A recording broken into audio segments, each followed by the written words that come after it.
Hi, I have a list here of about 16 cultural doodads that might get to you. If you're going to be teaching abroad or teaching in Asia, then these are some things that might get to you, Okay, number one, language. At some point this is going to make something difficult for you, unless you can speak the language. It's different.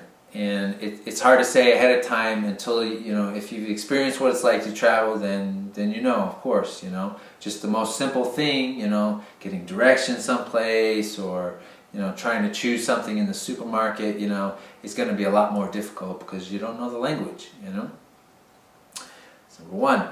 Number two, food.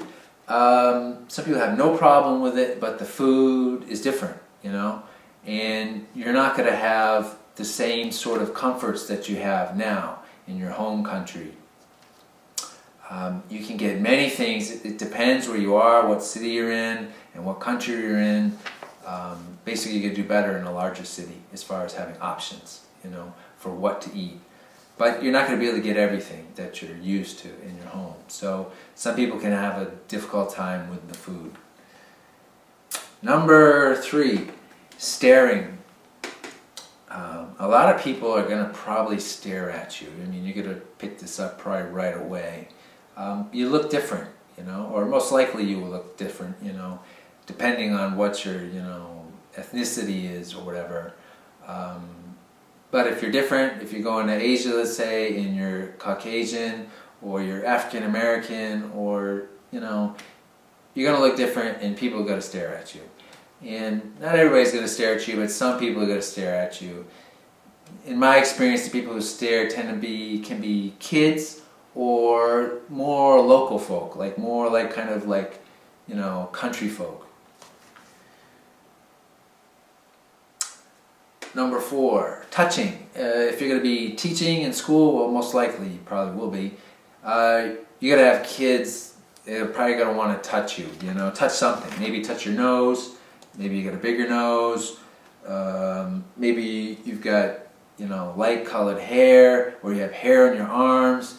They're going to probably want to touch you. Or maybe you have kinky hair. They're going to want to touch it probably.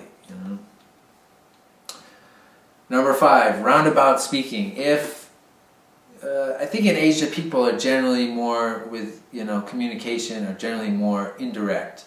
In Western cultures, or say for example in the States, people are more direct. And I say in Asia, Northeast Asia, people are more indirect. And so sometimes it's kind of difficult to understand exactly what they're saying to you, but you got to kind of connect the dots and then you can figure it out. Number six. This is number 6 in Chinese, actually. Number 6, space. Space will be less. Essentially in Asia, there's bigger populations, and there's more people. You have more people around you, and then there's also kind of like a cultural difference, I think, with the comfortable distances of how people have a conversation. If you're from the States, then like myself, naturally most, I think it's this cultural thing. We have a bubble and there's a certain distance that we feel comfortable to speak with someone, and then if a stranger comes a little too close, we're uncomfortable with that. But, each country is a little bit different, and they don't have the same, same measurements of space for, having a conversation. And people, I think, more likely to bump into you and that kind of thing. Okay, 7 to 11 are manners. Number 7, cutting and pushing. If you're in China, I think you will probably experience this. If you're like in the train station trying to get a ticket, trying to get in the subway, there's a line. Whenever there's a line, it seems like someone's going to try to come and cut, either in front of you or in front of the guy in front of you. If they cut in front of you, then you can tap them on the shoulder and say hey, and usually they'll be, oh, sorry, and go to the back. Hey, number 8, smoking. It's more liberal. Generally, it's more people are more liberal about smoking. There's not so many rules about where you can and cannot smoke. I mean, there's certain restaurants, of course, where you cannot smoke, and then there's certain restaurants where you can smoke. And if you're in Korea, men will smoke in the bathrooms. Yeah, so people smoke in the bathrooms. People smoke in some kinds of restaurants. It's common, you know. In the airplane, one time I remember I flew from Korea to Shanghai, and someone was in the bathroom on the airplane smoking cigarettes. Number 9, spitting. Spitting will come in the form, if you're in Taiwan, they chew betel nut. You know, many men chew betel nut, this little green, like, you know, it's like a drug or natural nut thingy, and they chew on it, and it turns their mouth all red inside, and they spit it out. They'll leave like red stains on the streets, or they'll spit it into a cup. In China, there's a lot of hawking going on. In my experience, you know, people like hawking, you know, phlegm in their throat and spitting on the streets, stuff like that. The locals, I lived in Shanghai, the locals there told me that, or one local there told me that, actually it's not the Shanghai people that do that. It's more the people who come from outside of Shanghai, different parts of, you know, the country, and many times people from the countryside, more like farmer types, right? And in Korea, I think just men, a good deal of men tend to spit, you know. It's just common. I'm not sure the reason why, but they just spit on the ground, you know. Okay, that was 9 and 10 actually. 10 was hawking, so we covered that one. 11 is farting. Now, this may sound a little odd, but I think in my experience, people are a little bit more relaxed about farting. On the young and the old end anyways. In the middle, I can't say I noticed any difference.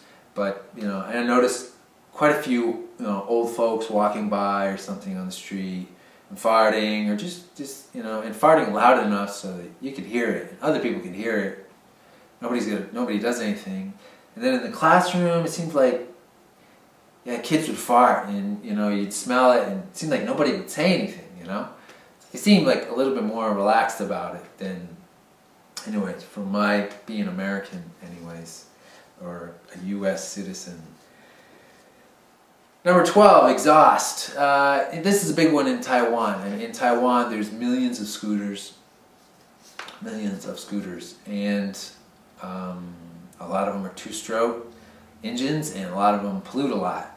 So if you're anywhere on the West Coast, you know, I think it's not such a nice thing, you know, not such a nice thing about Taiwan, actually. So the exhaust can be pretty bad, and yeah, could get to you. 13, factories. Taiwan now, there's not so many factories in Taiwan. Most of them moved to China. So China is where most of the factories are, like quite a few factories there. I think it's getting better. In Shanghai, there's no factories in the city. Excuse me. And while living in Korea, they have this thing called yellow dust, like in the spring, like dust from like deserts in China like accumulates in the air, mixed with air pollution, and then it like comes over and floats and it drops in like Korea. Call it yellow dust. People wear masks and stuff like this. I never saw it. I lived in Busan, which is the very southeast of Korea, and I never saw it. I heard about it supposedly when I was there, but I never saw it. 14, loudspeakers. Who has loudspeakers? Sometimes, like the guy who's selling fish or fruit on the street will have a loudspeaker, and he's gonna, you know, be talking through that really loud, trying to get you to come and buy his whatever it is he's selling. Sometimes supermarkets like in Korea, like Homart or Emart, can be really loud, trying to sell some kind of thing, and they're talking really loud through a loudspeaker. 15, politicians. I really remember this in Taiwan. they'd get like a whole entourage of trucks, and they'd be driving around through neighborhoods and doing some political campaign, and talking through a loudspeaker really loud. I mean, to the point where you can hear them. You'd be in your apartment and you can hear them out in the street, talking. And I think I can't remember distinctly if they do that in Korea or not, but I think they probably do. Is my and number 16, music from stores. I think every place I lived in, I encountered this to some extent. Korea, Taiwan, and China. A lot of stores will play music really loud, like pop music really loud. I think they think that maybe that's going to draw attention to the store, and they're hoping they're going to get in there. People can get in there and buy more. Personally, for me, I think it's going to repel people.